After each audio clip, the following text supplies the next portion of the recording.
Amélia Daveg, bonsoir. Et Philippe Pacou, bonsoir. Bonsoir à tout un chacun, bien-aimés. Les bien-aimés qui se rajoutent à nous, qui s'ajoutent. Vraiment, que Dieu vous bénisse. Bonsoir, bonsoir à tout un chacun. Ma Chantal El Kouri, bonsoir. Bonsoir, ma Maria Mouchia Moutendi, bonsoir. Merci Seigneur. Alors, bien-aimés, les thèmes. Pourquoi Seigneur? C'est une question. Jusqu'à quand, Seigneur? C'est une question. La réponse de Dieu. Un point. C'est pas anodin, en fait. C'est pas anodin que j'ai mis un point. Je pense que quand j'ai mis les thèmes, j'ai mis aussi un point. Si je ne l'ai pas mis, je veux mettre. Pourquoi? Parce qu'à la question, pourquoi, Seigneur? Jusqu'à quand, Seigneur? Il y a une réponse. Et cette réponse-là marque un point. Cette réponse-là ôte l'interrogation et ça marque un point. Parce que le dernier mot appartient à Dieu. Le dernier mot lui appartient. Et comme le dernier mot lui appartient, c'est pourquoi nous disons la réponse de Dieu, point. Parce que la réponse de Dieu, personne ne peut transformer le point de Dieu à une virgule. Dieu transforme le point des hommes à une virgule. Dieu, Jésus-Christ, il transforme les points que les hommes, les humains, que les systèmes de ce monde, que la maladie, que la pauvreté, que la situation a mis dans ta vie, dans ma vie. Et Dieu, Jésus-Christ, il transforme ces points-là en virgule. La vie continue. Mais quand c'est Dieu, Jésus-Christ de Nazareth, qui met un point, personne sur cette terre, dans les siècles passés, dans les siècles présents, dans les siècles à venir, personne, les forces des ténèbres, quel que soit l'endroit d'où ils peuvent provenir, des principautés, les autorités, les dominations des ténèbres, ne peuvent pas transformer les points que Dieu a mis dans ta vie, dans ma vie, par une virgule. C'est pourquoi nous disons, pourquoi Seigneur? Cette question, nous allons répondre. Jusqu'à quand, Seigneur? Et la réponse que Dieu donne, un point. Que Dieu bénisse ce moment dans son amour et que le Saint-Esprit vraiment nous aide, nous conduise tel que nous avons prié. Marosetti, bonsoir, que Dieu te bénisse. Bien-aimés, vous savez, chez moi, au pays, ceux qui sont du Congo, peut-être ils vont se souvenir de cette chanson. Il y a un frère qui a chanté. Je me demande, Seigneur, pourquoi c'est Nami Tuni Nzambe, Ponanini Boye, Ponanini, je ne connais pas chanter, vous savez, je n'ai pas une voix pour chanter, mais il se demande au fait dans sa chanson, je me pose la question, pourquoi Seigneur? Pourquoi tout ceci dans ma vie? Pourquoi la souffrance dans ma vie? Pourquoi la mort dans ma vie? Pourquoi les choses n'avancent pas dans ma vie? Et même dans ma famille, la souffrance, Minyoko Uti Wapi, Kozange Uti Wapi, dans ma famille, pourquoi tant de souffrances? Pourquoi tant d'échecs? C'est un bien-aimé qui a chanté ça au Congo. Peut-être les autres aussi ont chanté dans d'autres langues. En tout cas, je ne sais pas. Mais au moins, ce qui est chez moi. Il y a un autre qui a chanté il n'y a pas longtemps. Il dit, Pinzoli nanga, lelo etangi lisusu. Na Bible, ponanga, bilaka esuki tondengenine. Je vais traduire, ne vous en faites pas. Il dit, mes larmes, les larmes ont encore coulé dans mes yeux. Les larmes ont coulé. Seigneur, est-ce que pour moi, les promesses dans la Bible sont-elles finies? Sont-elles finies les promesses? Donc pour dire jusqu'à quand ma souffrance? Jusqu'à quand les larmes couleront toujours de mes yeux? Jusqu'à quand mon âme, mon cœur sera toujours dans les pleurs? Bien-aimé, dans ta vie, dans ma vie, peut-être que nous avions eu un jour, une fois, à nous poser cette question-là. Pourquoi, Seigneur? Pourquoi je suis dans cette situation? Pourquoi je vis cette situation? Pourquoi moi? Pourquoi moi? Pourquoi ma famille? Pourquoi toujours nous? Qu'est-ce que nous avions fait? Les frères là chantent, même celui qui a chanté, je ne sais pas, ça fait pas longtemps. Il dit, si c'est un péché, dis-le Seigneur pour que je me confesse.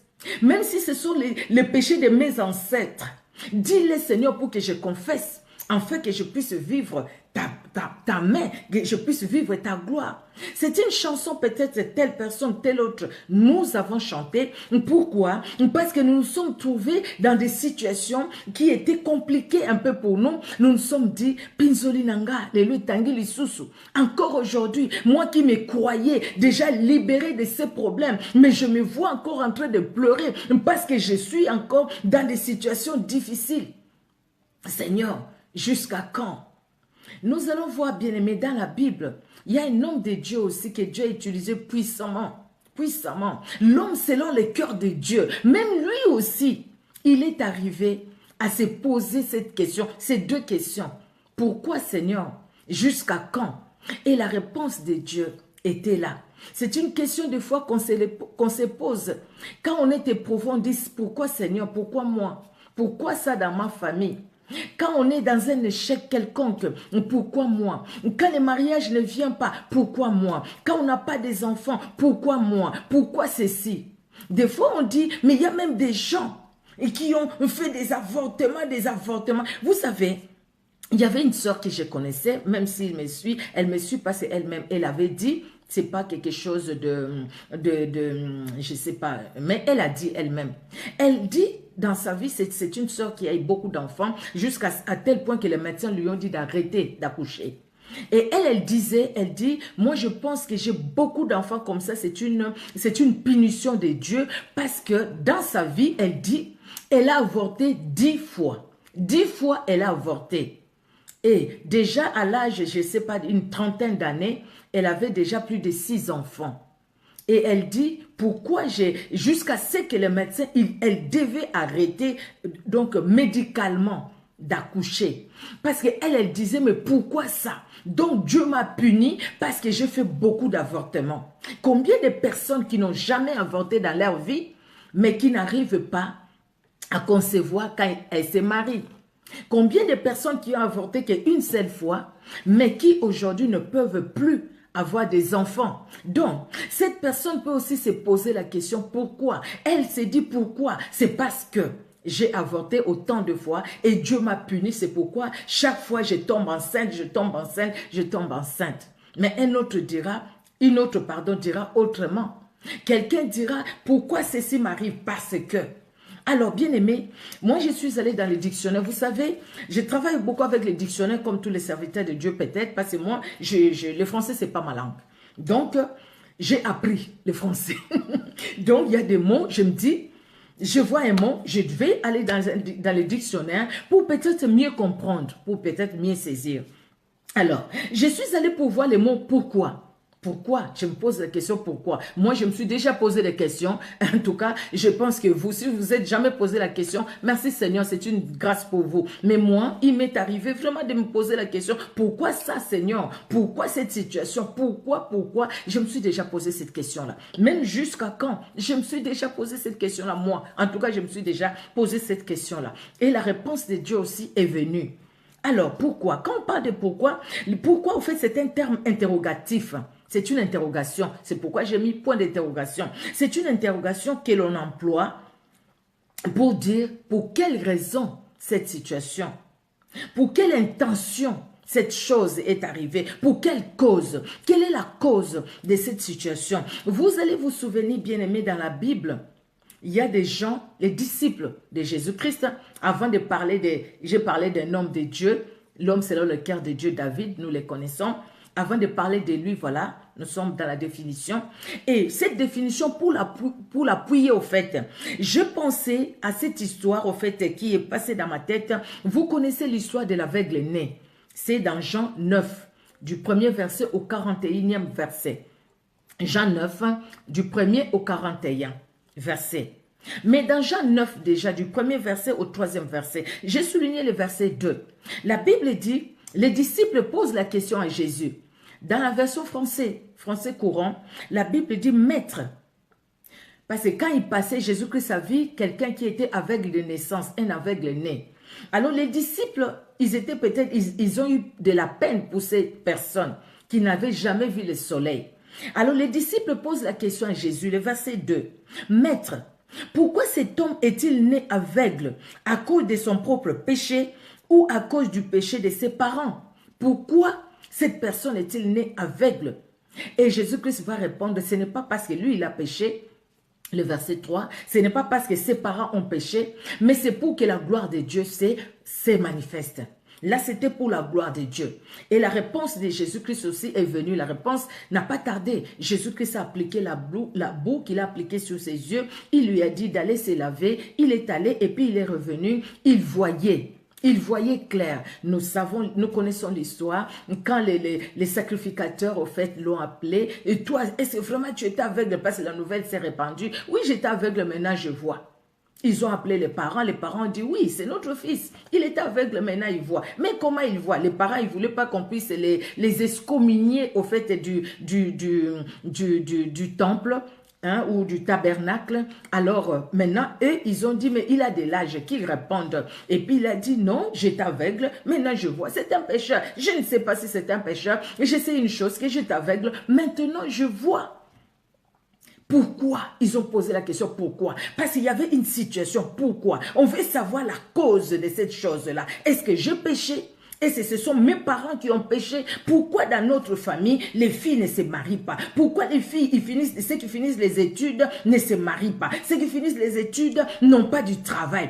Pourquoi? Qu'est-ce qui s'est passé? Y a-t-il une malédiction familiale? Y a-t-il des liens de famille? Y a-t-il ceci? On peut se poser ces questions-là, bien-aimés, pardon. Donc même les disciples posent la question à Jésus-Christ, mais pourquoi cet homme est né aveugle? Pourquoi? Jean 9, 41 à 41, mais nous avions lu le verset 2, de 1 à 3, Jésus-Christ donne la réponse. Alors, quand on parle de quand, on voit déjà les temps. Quand exprime aussi une interrogation temporelle. Donc, à quel moment? À quel moment? Jusqu'à quand? C'est-à-dire à quel moment? Quel est ce temps-là que tu as choisi, toi, Seigneur, pour me bénir? À quel âge? Regarde mon âge. Regarde les autres. Ils ont des grands enfants. Moi, j'en ai pas. Regarde à mon âge. Je ne suis pas mariée. Jusqu'à quand, Seigneur? Jusqu'à quand les ministères là où tu m'as placé va grandir? Jusqu'à quand, Seigneur? Moi, je vais aussi expérimenter ta gloire dans ma vie. Jusqu'à quand? Moi aussi, je serai baptisé dans le Saint-Esprit. Jusqu'à quand, Seigneur? Jusqu'à quand moi je vivrai l'intimité vraiment avec toi? Jusqu'à quand j'aurai la force de me réveiller la nuit, de prier? Jusqu'à quand, Seigneur? Est-ce que je peux arriver à tel niveau, à tel autre? Jusqu'à quand? Là, c'est le temps. Et quand on parle de la solution c'est la réponse à un problème. Et la solution, il n'y en a pas deux qui donnent la solution. Il y a seulement une personne qui donne la solution. Et la seule personne qui donne la solution a un nom. La personne qui donne la solution a un nom. Le nom de la personne qui donne la solution, il s'appelle Jésus-Christ de Nazareth. Alléluia. Alors, nous allons aller, bien-aimés, dans les psaumes 13. Les psaumes 13, la Bible nous dit... J'enlève ça. Les psaumes 13. Voilà, c'est un psaume qu'on a lu il n'y a pas très longtemps. Alors, les psaumes 13, c'est un psaume très très court. Hein? Nous allons tout lire. Il n'y a que 6 versets. Alors, nous lisons les psaumes 13, du premier verset au 6e verset. Alors, ces psaumes, c'est le psaume de David. C'est ce que la Bible nous dit au chef des chantres, psaume de David. Jusqu'à quand, Éternel, m'oublieras-tu sans cesse? Jusqu'à quand me cacheras-tu ta face? Jusqu'à quand, pardon, aurais-je des soucis dans mon âme? Et chaque jour, des chagrins dans mon cœur? Jusqu'à quand mon ennemi s'élèvera-t-il contre moi? Regarde, réponds-moi, Éternel. Mon Dieu, donne à mes yeux la clarté, afin que je ne m'endorme pas du sommeil de la mort, afin que mon ennemi ne dise pas « je l'ai vaincu » et que mes adversaires ne se réjouissent pas si je chancelle. Moi, j'ai confiance à ta bonté. J'ai de l'allégresse dans le cœur. À cause de ton salut, je chante à l'Éternel, car il m'a fait du bien. Alléluia. David, l'homme selon le cœur de Dieu. David, quand il va chanter ses psaumes, David avait déjà l'onction royale. David, il était déjà oint par Samuel. Mais lui, avec l'onction royale, lui, avec la main de Dieu dans sa vie, David passe par des moments difficiles. David passe par des moments de honte, par des moments de calomnie, d'ignominie. David passe par des moments de moquerie, de raillerie. David trouve que tout est bloqué tout autour de lui. Quand il veut relever la tête, c'est comme si quelqu'un qui veut lui rabaisser encore la tête. Quand il veut relever la tête, il trouve que non, les choses n'avancent pas comme je le voulais. Moi qui suis enfant de Dieu, moi qui suis servante de Dieu, moi qui suis serviteur de Dieu, moi, à qui Dieu m'a parlé, Dieu m'a dit que je suis sa servante, je suis son serviteur. C'est Dieu qui m'a placé à tel endroit. Dieu m'a ramené, Dieu m'a conduit de mon pays jusque dans un tel pays où je suis maintenant. Dieu m'a laissé dans mon pays où je suis. Je suis né ici, c'est mon pays, mais je suis dans une situation pas possible. Je suis licencié, mais aujourd'hui je travaille comme un wewa. Chez nous, c'est les gens qui conduisent les motos. Vous voyez, les motos, on les appelle les wewa. Mais j'ai entendu quelqu'un dire, moi je suis licencié en ceci, je ne sais plus en quoi. Je suis licencié, mais comme je ne trouve pas du travail, maintenant voilà le travail que j'ai fait. On voit un licencié faire peut-être aller vendre du pain. Quelqu'un qui a un diplôme. Mais faire le travail des gens qui n'ont pas de diplôme. Seigneur, jusqu'à quand? Seigneur, pourquoi cette situation? Seigneur, pourquoi cette humiliation? David s'est retrouvé dans une situation d'humiliation. Bien-aimé, comme toi et moi, des fois aussi nous nous sommes trouvés dans des situations d'humiliation. Tu as fait du bien à quelqu'un, la même personne à qui tu as fait du bien, la même personne t'a fait du mal. La même personne t'a dénigré devant les gens. La même personne a sali ta réputation. La même personne à qui tu as fait du bien. Et tu te dis, Seigneur, pourquoi? Combien de personnes qui ont pris la décision de ne plus faire du bien parce qu'au fait, tout simplement, ils ont été déçus. Peut-être c'est ton cas aussi.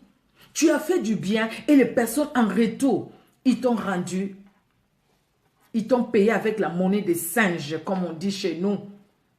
Les mêmes personnes. Les mêmes personnes, ils ont oublié le bien que tu leur as fait. Ils ont oublié. Moi, je me souviens, mon père, même avant de mourir, il disait, tout ce que je fais pour ma famille, aujourd'hui, où est-ce qu'elle est la famille? Où est-ce qu'elle est? Ma famille, elle est où?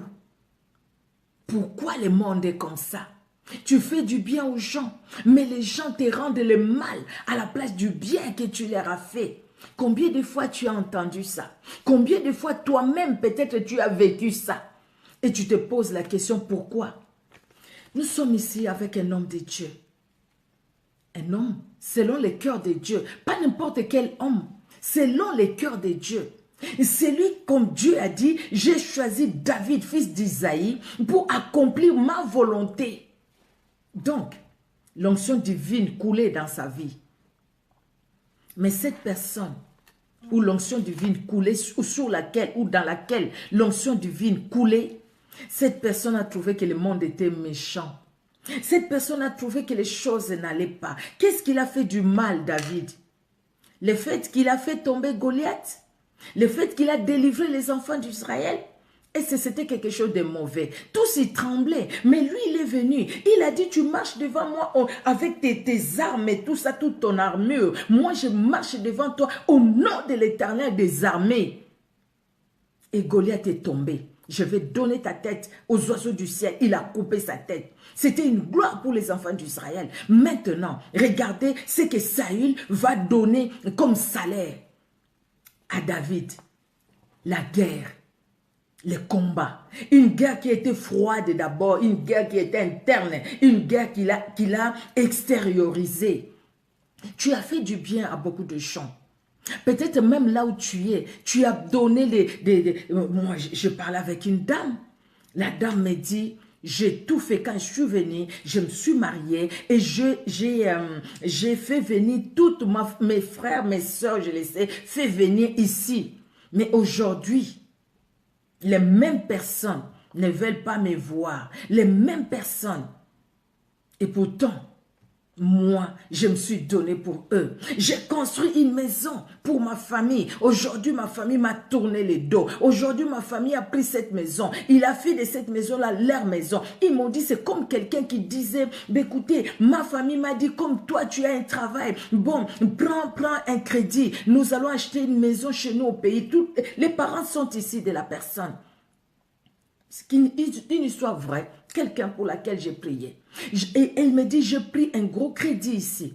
Nous sommes allés, nous avons construit une villa chez nous au pays, chez eux au fait, dans leur pays. Alors ils ont construit la villa pour eux, pour la maison. Les parents ont dit à la retraite, on ne va pas rester ici, on va retourner chez nous. Ils ont construit une villa. Maintenant, pour rendre l'argent, tous ses frères, ses soeurs, ils ont dit, chaque mois, nous allons mettre un peu d'argent comme ça. Toi, on va t'aider pour payer. Et quand c'était le mois pour payer l'argent, personne ne lui donnait quoi que ce soit. Personne. Personne ne lui donnait quoi que ce soit. C'est elle-même qui a payé et qui continue à payer d'ailleurs jusqu'à aujourd'hui. Parce que c'était une grosse somme d'argent.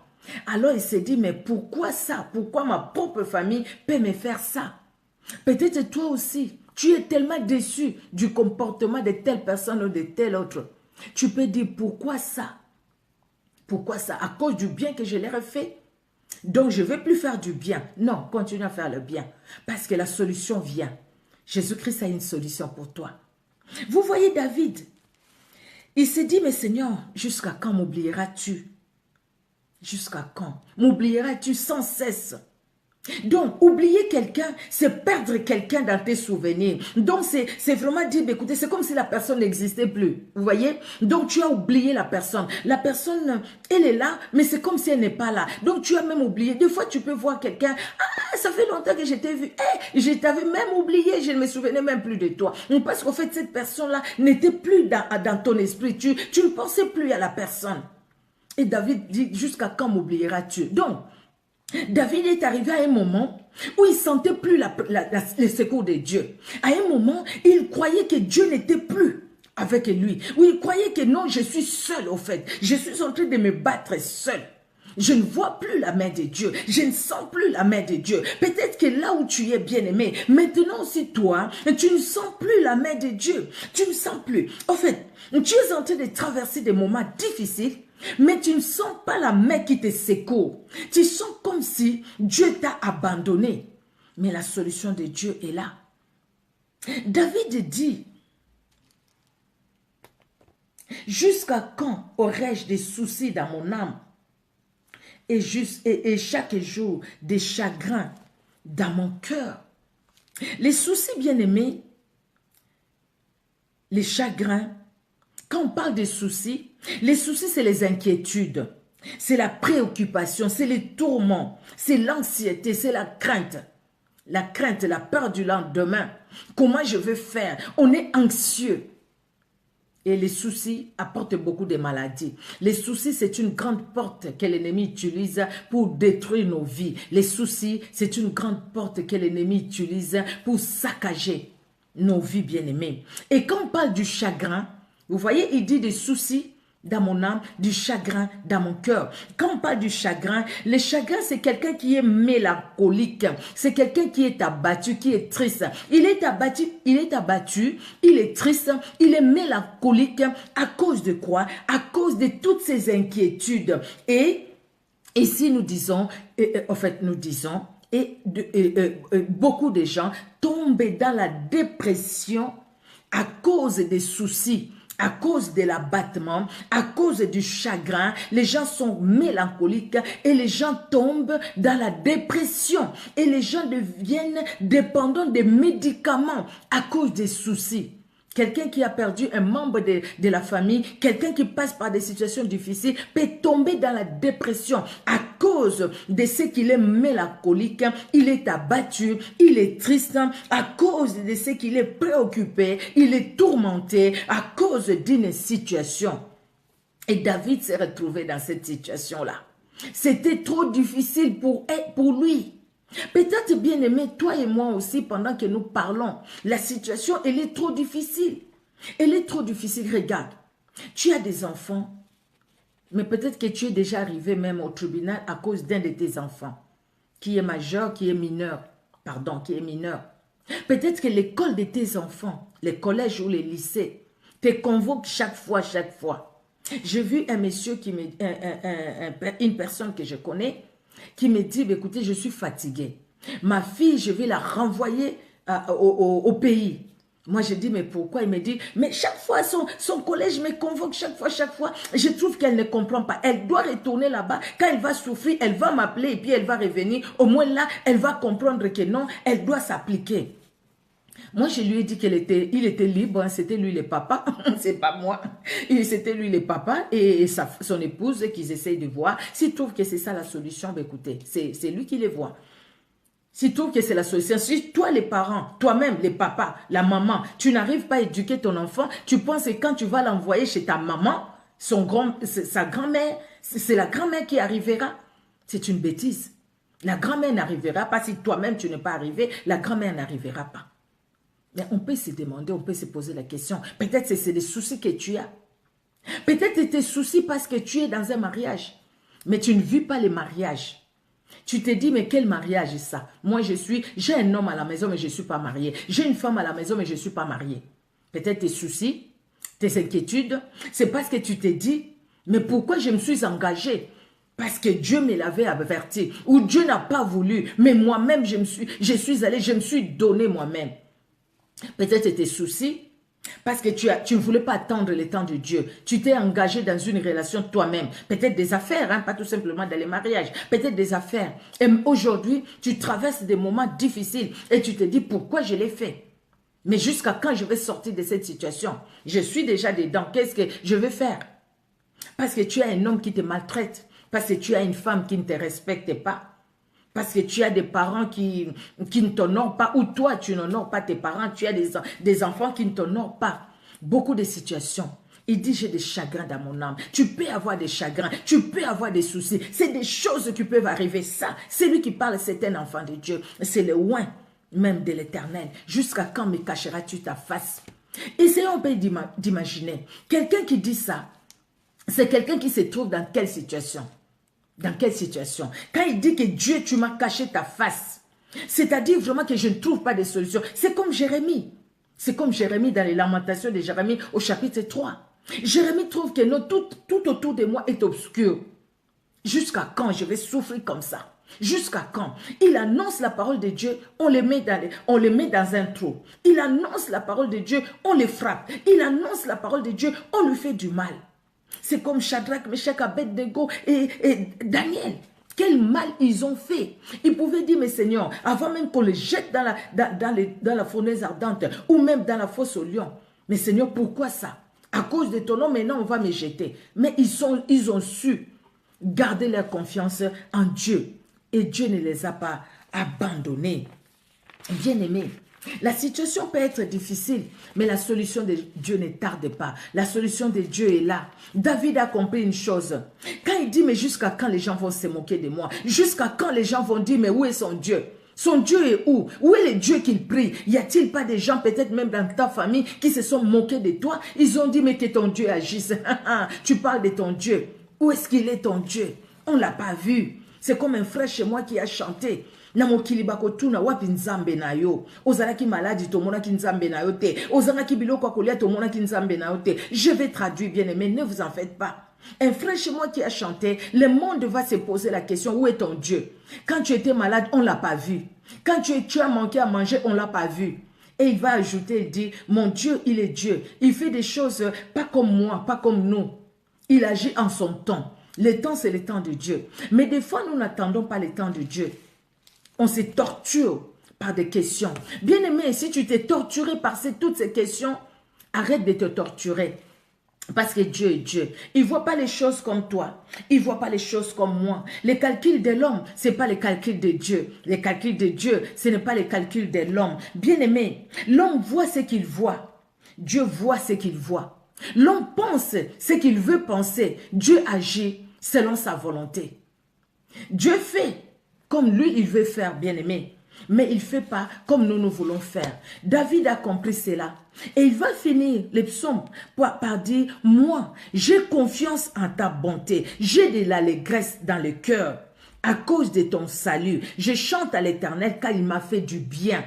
Celui qui chante, c'est quelqu'un qui est encore dans la souffrance. Donc, quelque part pour dire, quelle que soit ma souffrance, quels que soient mes chagrins, quelles que soient mes situations difficiles, quels que soient les blocages tout autour de moi, même si je ne vois pas clair, je ne vois pas la lumière, tout est sombre tout autour de moi. Mais Seigneur, sache que moi, je te ferai toujours confiance. Je sais que c'est toi qui as les derniers mots. Je sais que moi je vois, ce que moi je vois, c'est pas ce que toi tu vois. Ce que moi je pense, c'est pas ce que toi tu penses. Toi tu as un plan merveilleux pour ma vie. Moi je le crois. Je sais que ce que tu veux pour moi, c'est ce qui va s'accomplir. Donc, moi je te loue déjà de ce que toi tu vas agir dans ma vie. Bien aimé, vous savez, ce que David a fait, il a exprimé, il a parlé, son cœur a parlé.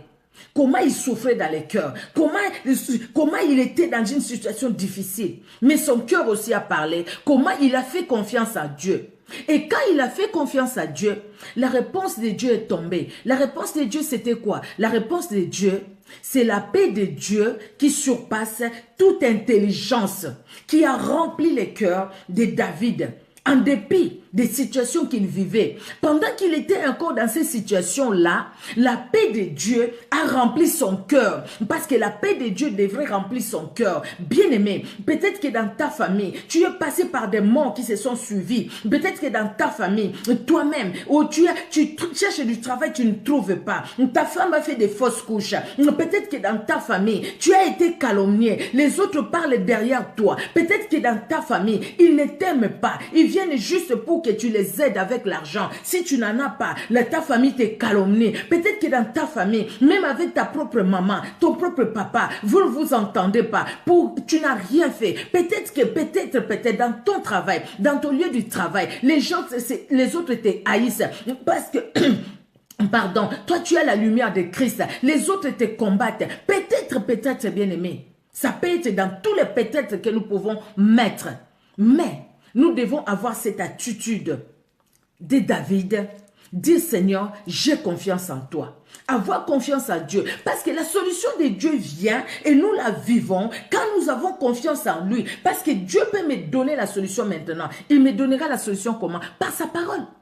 Il me dira, décharge-toi sur moi de tous tes fardeaux. Moi-même, je prendrai soin de toi. C'est biblique. Dieu me dit de me décharger sur lui de tous mes fardeaux, car lui, il prend soin de moi. Maintenant, c'est à moi de lui faire confiance pour me décharger sur lui de tous mes fardeaux. Si moi je refuse de me décharger sur lui de tous mes fardeaux, donc je garderai toujours mes fardeaux, je resterai toujours avec mes fardeaux. Mais lui, il veut que je puisse lui faire confiance pour que lui me donne la paix.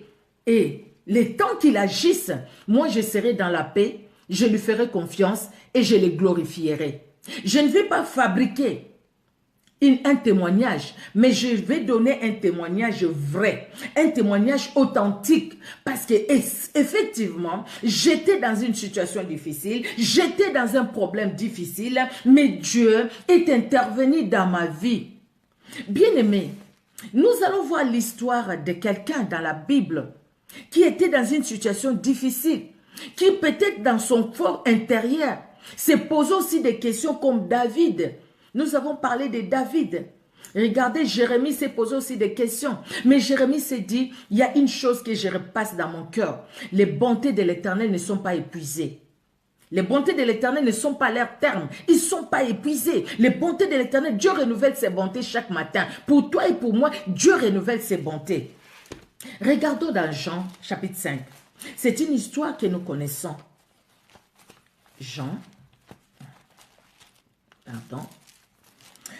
chapitre 5. Jean chapitre 5, de 5 à 9. Nous allons juste lire ça, mais c'est une histoire que nous connaissons. Cette personne qui était où l'ange devait, quand l'ange venait, la piscine de Bethsaïda, vous voyez. Et puis cette personne qui était malade pendant 38 ans, et l'ange devait secouer l'eau pour que la personne qui tombe en premier, dès que l'ange de Dieu descendait pour secouer l'eau, la personne était guérie. Mais lui n'avait personne pour le jeter dans l'eau. Et Jésus-Christ, qui savait que cette personne était malade pendant longtemps, Jésus-Christ vient vers cette personne. Cette personne pouvait se dire, mais pourquoi ça? Les autres y vont D'ailleurs, sa réponse, ça se voit. Hein. Il dit les autres, pardon, dès que l'ange secoue l'eau, ils sont jetés dans l'eau. Parce qu'au fait, il y a quelqu'un qui va les aider. Mais moi, je n'ai personne. Il dit à Jésus, je n'ai personne pour me jeter dans l'eau. Qui va me jeter dans l'eau? Mais pourquoi ça? Ma famille m'a abandonné. Pourquoi ça? Je suis seul. Il n'y a personne pour me jeter dans l'eau. Il s'est forcé pour aller se jeter dans l'eau parce qu'il voulait la guérison. Mais il ne pouvait pas avoir la guérison parce qu'au fait, il n'y avait personne pour les jeter dans l'eau. Et pour lui, sa guérison ne dépendait que de cette eau-là. Sa guérison ne dépendait que de l'ange qui secouait l'eau. Mais Jésus-Christ avait un autre projet pour lui.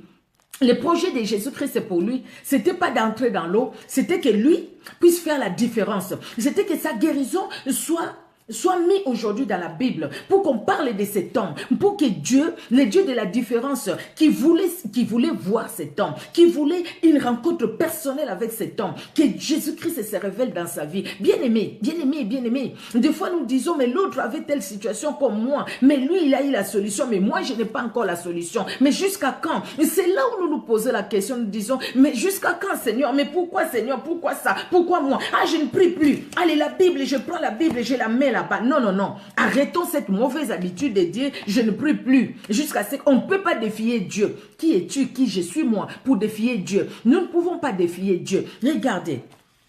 Jean 5, de 5 à 9. Nous allons lire. De 5 à 9, la Bible dit, là se trouvait un homme malade depuis 38 ans. Jésus l'ayant vu coucher et sachant qu'il était malade depuis longtemps, lui dit, veux-tu être guéri? Le malade lui répondit, Seigneur, je n'ai personne pour me jeter dans la piscine quand l'eau est agitée. Et pendant que j'y vais, un autre descend avant moi. Lève-toi, lui dit Jésus, prends ton lit et marche. Aussitôt cet homme fut guéri. Il prit son lit et marcha. Nous connaissons aussi, après, hein, cet homme, les gens, comme toujours, hein, comment tu prends ton lit le jour du sabbat et tout ça, et puis l'histoire. Mais cet homme, vous voyez, il avait une situation. Comme toi et moi aujourd'hui, nous pouvons avoir une situation difficile, une situation pour laquelle nous avons prié, nous avons gêné.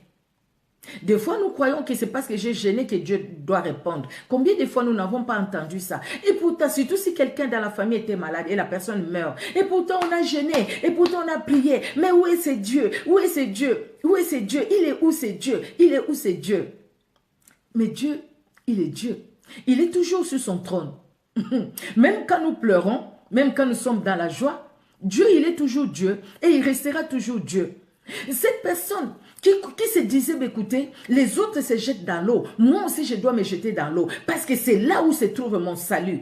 Mais Jésus-Christ vient, le Dieu de la différence vient, le Dieu qui étonne vient. Il dit non, écoute, toi ton salut, regarde, ton salut c'est moi. Jésus-Christ se présente à lui. Ton salut c'est moi. Et plus tard, quand il a rencontré même, dans le temple, nous nous souvenons, Jésus-Christ va se présenter à lui.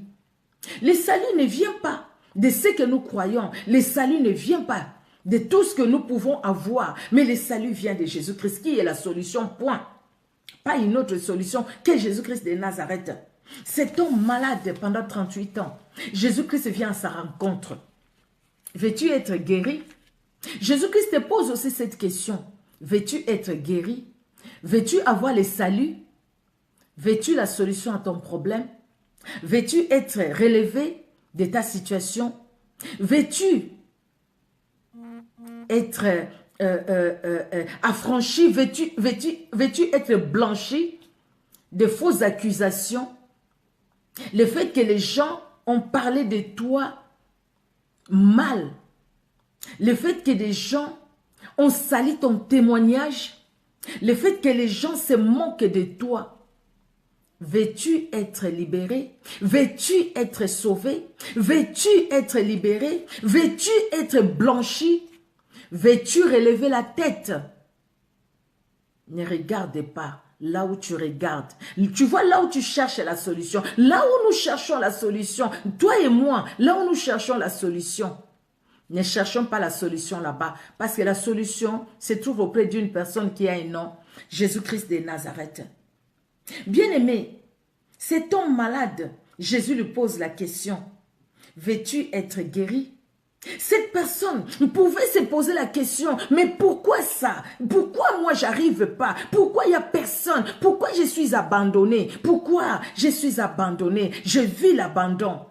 Peut-être que tu vis l'abandon. Tu te sens seul.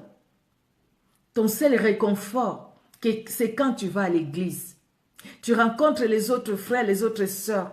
Là, tu ris, tu souris. Mais dès que tu retournes chez toi, les soucis reviennent. Les soucis te suivent.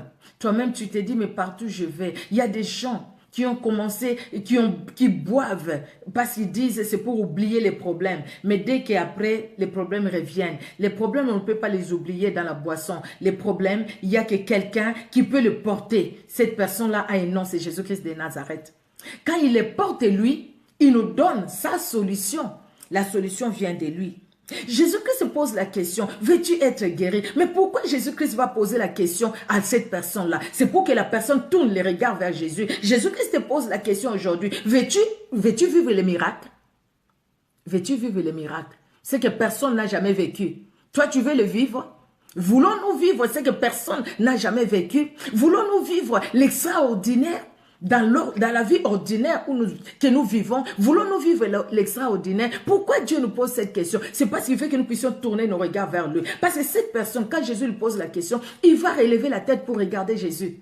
Et il va lui dire, mais je n'ai personne pour me jeter dans l'eau. Jésus-Christ lui dit, lève-toi, prends ton lit, marche.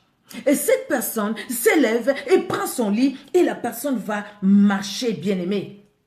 Jésus-Christ veut que nous puissions, par sa question, par son regard, il veut stimuler la foi en nous. Il veut que nous puissions compter sur lui. Il veut nous dire que, écoute, la solution à ton problème ne viendra pas du nord, ni du sud, ni de l'est, ni de l'ouest. Mais la solution à ton problème viendra d'en haut, de Jésus-Christ et de Jésus-Christ seul, qui est la parole de Dieu, bien-aimé. Les réconforts. Les saluts, la solution ne vient pas toujours ou ne vient pas du côté bien-aimé que nous pouvons y espérer, que nous pouvons croire. Nous pouvons nous dire, écoutez, je connais telle personne, elle, si je vais chez elle, elle va m'aider dans la situation que j'ai. Tu vas chez la personne n'a rien pour t'aider. Je connais telle autre, elle vraiment, elle prie beaucoup. Dans mon problème, si je lui dis, elle va prier vraiment, Dieu va agir. Mais toi-même, tu ne pries pas. Pendant qu'elle prie, toi, tu regardes la télé, toi, tu fais autre chose. Non, non, non. Toi-même, tu te donnes et le Seigneur est pour toi comme il est aussi pour l'autre personne. Priez les uns pour les autres, c'est pas mauvais. Nous devons nous soutenir dans la prière. Mais nous devons nous-mêmes déjà espérer en Dieu bien-aimé. Alléluia. Notre Dieu est merveilleux. Je l'ai dit tout à l'heure, les calculs de Dieu, ce n'est pas notre calcul. Les calculs de l'homme n'est pas les calculs de Dieu. Les calculs de cet homme, c'était l'eau. Pour que je sois bien, il faut que je me jette dans l'eau. Les calculs de Dieu, c'est la parole. Dieu vient avec la parole. Prends ton lit et marche. Et la parole a accompagné cette personne qui a pris son lit et qui a marché, bien-aimé. Pour cette personne, je l'ai dit, la solution c'était l'eau. Mais pour Jésus-Christ, la solution c'était lui. Jésus-Christ, la parole puissante, la parole agissante. Alléluia. Jésus-Christ fait des surprises. Jésus-Christ fait des surprises inattendues. Il fait des choses inattendues. Il a des solutions inattendues. Là où on ne croyait pas, Dieu agit. Là où on ne pouvait même pas imaginer.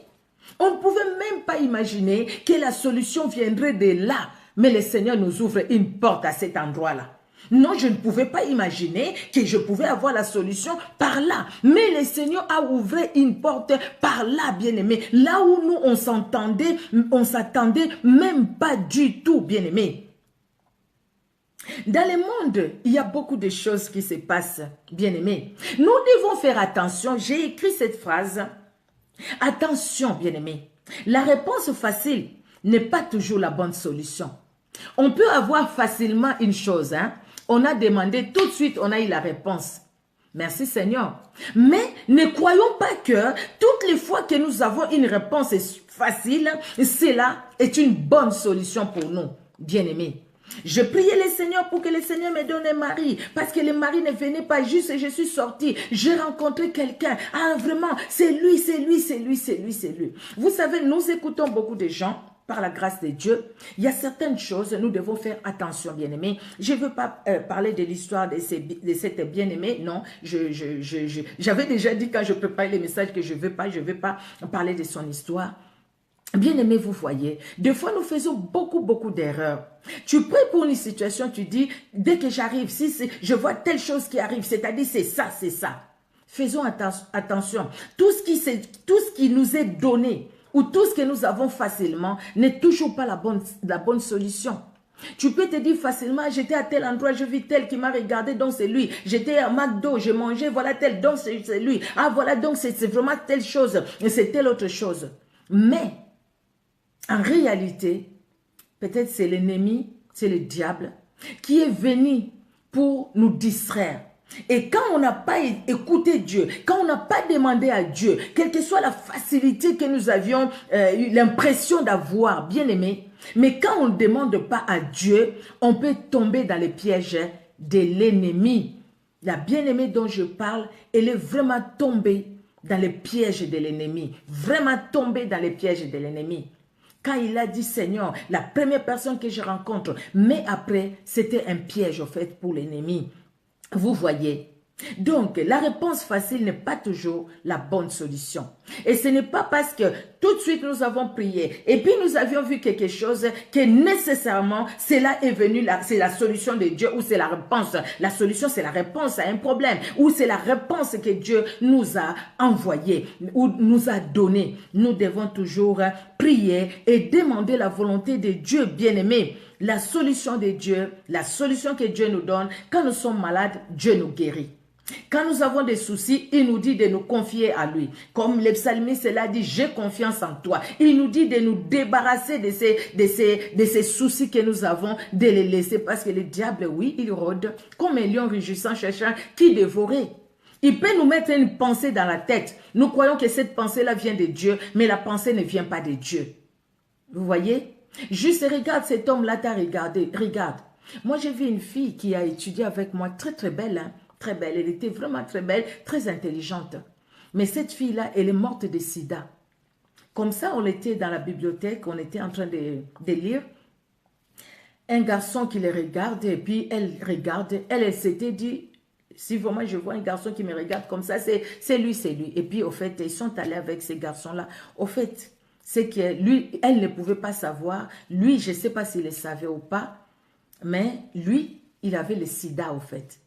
Ils sont allés et tout ça. Une belle fille, mais elle est morte vraiment la peau sous les os. Hein. On dirait vraiment pas, on dirait pas. C'était vraiment triste. Mais des fois, bien aimé, l'ennemi, il peut vraiment nous troubler dans notre tête. Hein. Vraiment nous troubler. Alors, quand nous voyons des choses comme ça, calmons-nous. Gardons le calme. Rentrons à nous-mêmes. Prions. Pour que nous puissions savoir si ce que nous voyons, ça vient de Dieu ou pas. La solution de Dieu, c'est ça. Et après, des fois, nous nous engageons et puis nous sommes les premiers nous-mêmes à dire, Seigneur, pourquoi tu as permis? Toi, tu voyais que j'allais tomber. Pourquoi tu ne m'as pas retiré de ces pièges? Pourquoi tu as permis? Mais Seigneur, jusqu'à quand? Donc, je retourne encore dans la même situation. Seigneur, jusqu'à quand? Mais la solution de Dieu, il veut que nous puissions lui faire confiance parce que la guérison vient de lui. Les miracles viennent de lui. L'assurance du salut vient de Dieu, bien-aimé. Nous allons lire ces chapitres, ces versets dans les psaumes. Nous sommes à la fin, bien-aimé. Dans les psaumes 33. Psaume 33. C'est comme ça. Psaume 33, bien-aimé. Nous allons écouter de 16 à 22. La Bible nous dit ceci. Psaume 33, 16 à 22. La Bible dit, « L'Éternel regarde du haut des cieux, il voit tous les fils de l'homme. Du lieu de sa demeure, il observe... » J'ai dit quoi? 16, hein? Pardon, je commence à partir 14, excusez-moi. 16. « Ce n'est pas une grande armée qui sauve les rois. Ce n'est pas une grande force qui délivre les héros. Le cheval est impuissant pour assurer le salut. Et toute sa vigueur ne donne pas la délivrance. Voici, l'œil de l'Éternel est sur ceux qui le craignent, sur ceux qui espèrent en sa bonté. Tu espères dans la bonté de l'Éternel, l'œil de l'Éternel est sur toi. Sois bénie, maman Mette Moussakoli, la servante de Dieu. Bonsoir, maman, et sois bénie. Vous voyez? Donc, ce n'est pas une grande armée qui sauve les rois. Les rois peuvent avoir une grande armée. Ce n'est pas l'armée qui va ce n'est pas cette armée qui va les sauver. On a vu Saül tomber sur le champ de bataille, mais il avait une grande armée. Hein? Il s'est déguisé, mais la flèche l'a atteint. Ce n'est pas une grande armée qui sauve. Ce n'est pas à cause de ce qu'on a. Ce n'est pas la richesse. Ce n'est pas la gloire qui peut sauver quelqu'un, bien-aimé. Mais la Bible nous dit, l'œil de l'Éternel est sur ceux qui les craignent et c'est sur ceux qui espèrent en sa bonté. Espérons dans la bonté de l'Éternel, craignons l'Éternel, et l'œil de l'Éternel sera sur nous, afin d'arracher leur âme à la mort et de les faire vivre au milieu de la famine. Notre âme espère en l'Éternel, il est notre secours et notre bouclier, car notre cœur met en lui sa joie, car nous avons confiance en son saint nom. L'Éternel, que la grâce soit sur nous, comme nous espérons en toi. Toujours les psalmistes, dans les psaumes 13, nous avions lu, j'ai confiance en l'Éternel, je me confie en l'Éternel. Bien-aimé, ce n'est pas ce que nous voyons qui peut nous sauver, ce n'est pas à cause de nos problèmes que nous allons nous engloutir, mais au contraire, même quand nous nous posons la question, les soucis, les chagrins viennent, mais tournons nos regards vers le Seigneur, ayons confiance en lui. Les psaumes 44, 6 à 7, la Bible nous dit, les psaumes 44, 6 à 7, la Bible nous dit 6 à 7, avec toi, nous renversons nos ennemis, avec ton nom, nous écrasons nos adversaires, car ce n'est pas mon arc, ce n'est pas à mon arc que je me confie, ce n'est pas mon épée qui me sauvera. Mais c'est toi qui nous délivreras de nos ennemis. Nous pouvons lire de 6 à 8. C'est toi qui nous délivreras de nos ennemis. Ce n'est pas notre arc, ce n'est pas nos efforts qui vont nous sauver, Seigneur. Mais c'est toi qui nous délivres, bien-aimé, parce que ton œil est sur nous. Comme nous avions lu ce matin dans le psaume 22, bien-aimé, nous pouvons commencer à partir du premier verset jusqu'au verset 18. Quand j'étais encore une masse informe, j'étais tissé dans le ventre de ma mère, toi tu me connaissais et tu étais déjà mon Dieu. Tu m'aimes. Le Seigneur nous aime, bien-aimé. Regardons, bien-aimé, quand Dieu qui nous aime d'un amour infini, nous avions lu ça aussi ce matin dans Exode 3, et c'est le dernier chapitre, le dernier verset. Exode 3, bien-aimé. Qu'est-ce qui s'est passé? Les enfants d'Israël, ils étaient en souffrance.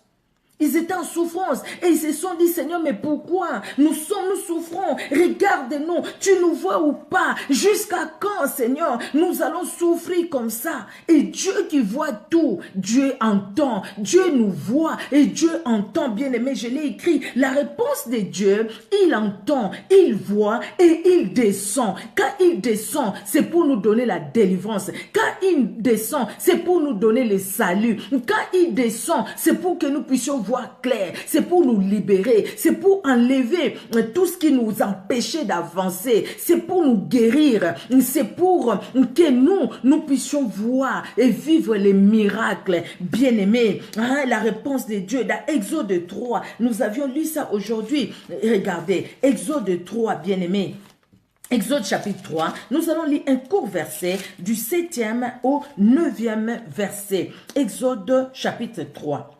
Alors, l'Éternel dit, j'ai vu la souffrance de mon peuple qui est en Égypte. J'ai entendu les cris que lui font pousser ses oppresseurs, car je connais ses douleurs. Je suis descendu pour les délivrer de la main des Égyptiens et pour les faire monter de ces pays dans un bon et vaste pays, dans un pays où coule le lait et le miel, dans les lieux dans les lieux qu'habitent les Cananéens, les Étiens, les Amoréens, les Phérésiens, les Éviens, les Jébousiens, les Jébousiens. Voici les cris d'Israël sont venus jusqu'à moi et je vis l'oppression que leur fait souffrir les Égyptiens. Bien-aimés, quand nous avons posé la question, Seigneur, pourquoi? Ce n'était pas mauvais, nous sommes des humains. Quand nous avons posé la question, Seigneur, jusqu'à quand tu vas me délivrer? Ce n'était pas mauvais, mais ne restons pas dans ces questions-là. Ne demeurons pas, que notre âme ne s'attache pas à ces questions-là, à cette situation-là, parce qu'au fait, nous risquons d'être pessimistes, nous risquons, bien aimé, de manquer la foi. Malgré cette situation, malgré les situations dans lesquelles nous sommes encore, nous avons prié. Les bien-aimés ont prié pour nous. Nous avons écouté, bien-aimés. Nous avons écouté certaines personnes dire, tu étais malade, on a prié pour toi. Tu continues à être malade. C'est pas possible. C'est-à-dire, il y a un problème. Peut-être même pas.